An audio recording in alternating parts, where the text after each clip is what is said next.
উত্তর ত্রিপুরা জেলার বিজেপি কার্যালয়ে আজ এক সাংবাদিক সম্মেলনের আয়োজন করা হয়, যেখানে উপস্থিত ছিলেন বিজেপির সহ সভাপতি সুবল ভৌমিক।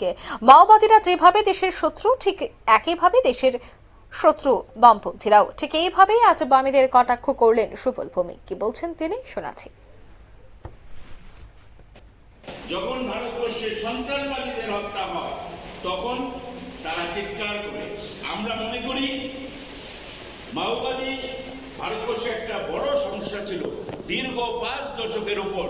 এই মাওবাদীর সমস্যা কোনোভাবেই কোনো সরকার সেটাকে কন্ট্রোল করতে পারেনি, যেটা আমাদের প্রিয় প্রধানমন্ত্রী নরেন্দ্র ভাই দামোদর দাস মোদীর নেতৃত্বে আমাদের স্বরাষ্ট্রমন্ত্রীর কঠোর সিদ্ধান্তের ফলে এবং যেভাবে মাওবাদীরা যে অত্যাচার সন্ত্রাস চালিয়ে গিয়েছিল দশকের পর দশক, সেটাকে নির্মূল করতে এবং যে লক্ষ্যে 2026, আমার মনে হয় না 2026 যেতে হবে, 2025-এর মধ্যে সেই লক্ষ্য পূরণ করব।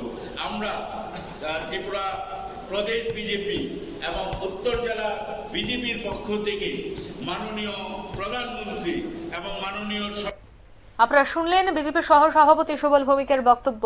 মাওবাদী প্রসঙ্গে সিপিএম এ তীব্র সমালোচনা করলেন তিনি, এবং মাওবাদী প্রসঙ্গে আজ কিন্তু গোটা রাজ্যেই সাংবাদিক সম্মেলনের আয়োজন করা হচ্ছে। ঠিক তেমনি দেখা গেল সুবল ভৌমিকের নেতৃত্বে উত্তর ত্রিপুরা জেলায় এই সাংবাদিক সম্মেলনের আয়োজন করা হয়। নিয়ে নিচ্ছি ছোট্ট একটি বিজ্ঞাপন বিরতি, সঙ্গে থাকুন।